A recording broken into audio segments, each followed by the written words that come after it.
Hello everyone and welcome to the presentation. My name is Bhavna Vadadi and I'm a PhD student at Integrated Transport Research Lab at KTH. Today my colleagues and I are here to present to you our work on conceptual framework of direct and indirect environmental effects of co-working. To give you a little bit of context, information and communication technology has transformed our existing patterns of production and consumption with consequences for the environment. And this telecommuting, working remotely, or collaborating with colleagues in terms of using ICT does have the potential to reduce commute related environmental impacts. One such example that we are looking at is that of co working.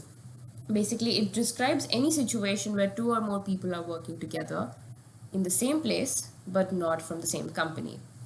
And co-working places basically offer these shared workplace that could be utilized for this knowledge transfer between different sets of professionals. What we've understood is that co-working spaces have the potential to significantly reduce environmental impacts associated with commuting and travel and is not associated with those deficits of working from home. But the downside of co-working spaces that is mostly reported is that increases the environmental burdens. So for those people who spend time and money saved up on commuting on other activities or goods or services that are related to environmental impacts, it causes burdens. It is also possible that through required infrastructure to set up and operated co-working spaces could also relate to negative environmental impacts. So what we've done here is that we have decided to construct this conceptual framework in order to assess these kind of impacts of co-working. Our framework is divided into three levels, which is the direct effects, indirect effects, and systemic effects, working with the layers of technology, application, and structural change. I will now quickly take you through each of these levels in a little bit more detail so you know what exactly is it that we are targeting in each one of these layers. So when it comes to direct effects, technology layer, co-working spaces require production, operational, and disposal of infrastructure. So direct environmental effects of building, operating, and maintaining these spaces are by definition unfavorable for the environment. So the main target on this layer is to reduce these kind of relative effects per co-worker that stem from this construction, operation, and maintaining of these facilities and equipments. Overall, the total number of equipment and facilities used, their production impacts, and their energy consumption during the operation is a decisive factor that can tell you the total environmental impacts. Now, in the indirect effects at application layer, co-working spaces can change the existing ways of consumption and production. The environmental effects resulting from running and using these co-working spaces can work in both directions. So reduction of resources, but also increase of resources used. So main environmental impacts of co-working spaces are caused by the changes to the process or the use of the space. So for example, floor space at the employer's office and reduction of commuting are two more important drivers of environmental impacts at this layer. The main target here is to basically look for effects that can promote desired effects and mitigate undesired effects. So the effect of co-working spaces on heated floor space, the average change in commute distance of co-workers, location of the co-working space, and the transport mode used seems to be the most important drivers of environmental impacts on this particular layer. Finally, we have the systemic layer. In the systemic layer, we are discussing structural change. So co-working spaces can obviously affect the way the nature and the location of work as well as transport habits can be influenced at the societal scale. So for example, given that the co-working spaces reduce time spent on commuting, adds flexibility to time and place of work, it may influence the way families make decisions in terms of where to live or work or what kind of investments that are needed to make. So structural effects of co-working depend on many other variables as well on a larger societal and economic system level. So, a long term co working strategy at a large scale needs to identify potential structural effects and promote a co working scheme that fosters these environmentally favorable structural effects and mitigates the unfavorable ones. So, in order to test out the framework, what we have done is try to apply it to a co working space in the south of Stockholm, operated by Mr. Sams. The Living Lab investigates the effects of having these kind of professional co working spaces closer to the home of the participants, along with support from a digital platform for mobility and accessibility purposes. So usually the participants and the neighborhood around which this co-working space is based, people travel at least an hour and a half back and forth from their home to the office. What the co-working space offers is a big 170-meter square area with which operates 14 workplaces and offers facilities such as soundproofed rooms, kitchen, meeting room, electric bikes, and cargo bikes for around 44 participants. To study these participants, we have used a travel diary to understand the time use and model split data. What we have done is used the time use diaries of 20 co-workers coming from the same IT company in the north of Stockholm to compare their daily time use, including travel, work, everyday chores, and leisure, as well as the daily time use of personal car, public transport, non-motorized transport, and others. So before we go there, we have set up a few limitations in terms of the diary. So what we have decided is that the days when people work from other locations or from several other locations on the same day were not considered. And other point that was important for us was that the low quality data entries and untypical work days, which involved work time that was lower than 4 hours or much more higher than 8 hours, were not considered in this travel diary data. This results in the time use data of about 244 work days. So studying these 20 employees, what we've understood is that a maximum percentage of these employees preferred to go to the employer's office for all the diary days. And most of 17% were the ones who preferred the co-working space, while the rest preferred home office or other types of work days where they work from different other locations. Um, what we have found was that average time traveled is the highest when people work from the employer's office, as you could see, and decreases by about 68 minutes when they're working from co-working space. Average working time is also slightly higher on the days when people work from the employer's office and marginally lower on home office or co-working days. One possible explanation for this could be the slight difference that comes with work time on home office or co-working days, where employees spend less time socializing with other work colleagues who are not physically present. So average time spent on everyday chores and leisure is highest on our home office days, which seems to be quite obvious, and lower on days when people work from employer's office or the co-working space. So differences in the time spent on other activities such as sleep, etc., were also possible, but we have not collected that data for these diaries. In terms of average share of travel time spent in transport modes, on employer office days, average time spent in public transport was the highest, as you could see here. Average time spent traveling by car is also quite high on employers' office days and slightly lower on co working days. Interestingly, on home office days, co workers spent about an average of more time in car transport than co working days. And one explanation for that could be that individuals shift different activities which induce car transport to home office, for example, going grocery shopping or going to the gym, etc.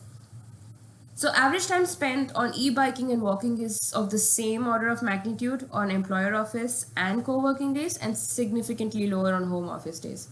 So what we've understood is that when we interviewed some of these participants, what we found was that their commute transport modes resulted in an average of more use of public transport as the more preferred use of commute mode, basically. followed by car transport. So this confirms the patterns observed in terms of the time use data as well, as you could see. So interviews also showed us that the biking and walking is rather done for private purposes. And one possible explanation is that this is one of the reasons why there is no large differences in terms of average time spent in biking and walking between employer's office and with the co-working days. However, on home office days, average time spent biking or walking is comparatively low, as you can see here. This could indicate that the bike or foot travel is somehow related to work routines outside of home, potentially due to walking or biking between home, public transport stops, and the office. Thus, further research is actually required in order to try to investigate this kind of relationship.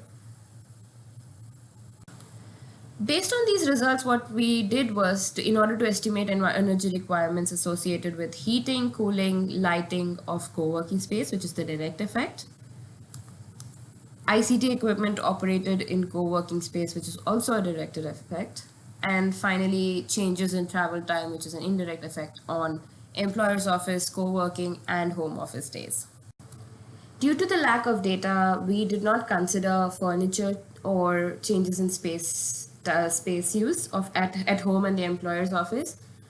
And to some extent, changes in travel time include income and time rebound effects as people spend saved commuting cost and time on travel and for other purposes. All the calculations that we have performed here are based on one co-working day for one worker. So the calculations focus on the use phase, which is the energy requirements associated with operation of co-working spaces and fuel consumption for transport. So energy impacts associated with production of goods and services, example, production of cars, construction of office buildings, and production of ICT equipment are out of scope in this particular study. With the estimation of energy impacts, what we found was that higher energy consumption is caused due to heating, cooling, and lighting, mainly heating and lighting of co-working spaces, as you can see here, which is 24 megajoules. And only little energy consumption is caused due to the operation of ICT equipment. On the other hand, compared to the employer's office days, average reduction in travel leads to reduction of travel-related energy impacts of about 22.5 megajoules. Thus, energy impacts of reduction in travel and energy required for heating, cooling, and lighting of the office space roughly cancel each other out. On the other hand, when compared to the home office days, co-workers spend an average more time traveling on co-working days. Still, travel-related energy consumption is slightly lower. This is because on home office days, people use the car on average more than on co-working days. However, travel-related energy savings on co-working days compared to home office days are much lower than the energy required to operate the space in itself, the co-working space in itself. So the total energy required for heating, cooling, and lighting of the co-working space does not quite increase proportionally with increasing utilization of the space. So that is because buildings do not require much more heating energy just in case if the occupancy increases or vice versa. However, the number of avoided employer office days, which are the longer commutes, is proportional to total commute related to energy savings. So the substitution of additional employer office days with co-working days or home office days is a good strategy to increase travel related energy savings. While working on this process, there were a few limitations. What we found was that changes in energy consumption at home and employer's office were not considered. It is plausible to assume a decrease in these energy requirements, leading to additional energy savings. However, income and other rebound effects could compensate for these particular savings. So we could not really assess the associations between co-working days patterns, time use on weekends, and total weekly travel. Secondly, interdependencies between the weekdays and weekends were not really considered. So, as only there were only very few diarists that carefully filled out time use diaries for weekends as well. We thought that it was not enough quality data to support our estimations. So, in principle, if co-working spaces can also impact time use on weekends, For example, if people could systematically shift activities for which they require car from weekends to home office days, this could reduce the car use on weekends and hence total car use per week would not change. So another thing that we found out was that co-workers investigated in this study all work for the same IT company, as we mentioned before. So the possibility of adopting co-working space and understanding the behavioral changes of the individuals through work co-working can be different for individuals working from other different companies, traveling other distances in terms of commute, etc. Um, the calculations that we worked on, the estimations with, were based on averages across all co-workers. So investigating individual co-workers can actually reveal a lot more of insights in terms of the time use patterns, depending on what kind of people they are, the characteristics of the individual, the homely habits that they have, etc. And finally, we did not collect the time use data for participants before they adapted this co-working space. So we did not quite know exactly how they used to travel or how they used to spend their time before adapting to the co-working space. So whether the co-working space really leads to a net reduction in travel could not be assessed, at least with the data that was available to us. Still, the calculation demonstrated that the co-working space does not necessarily lead to energy savings and that non-travel related environmental impacts of co-working do matter. And with that, I would like to give you the final reflections of our work. Firstly, additional energy saving strategies are required in order to maximize the benefits of co working spaces. So, here are a few of the strategies that we think could help in these additional energy savings. First, reduction of total travel time and distance. By example, choosing co working spaces that are close to home. Increasing the number of avoided commute increases the energy savings. Secondly, high number of co-working or home office days. Um, every additional co-working or home office day increases the total travel-related energy savings. So, the number of avoided employers' office days is proportional to total commute-related energy savings. So, example, one co-working or home office day avoids one long commute, and so on. Second last point that we have is that of net reduction of heated floor space at the co-working space. So at employer's office and as well as co-working participants' homes. Energy requirements of co-working spaces do not quite increase with increasing utilization, as we mentioned before. So total energy required for heating, cooling, and lighting of the co-working space does not increase proportionally with increased utilization. So, like I mentioned before, that because buildings do not require much more heating if just in case the occupancy increases.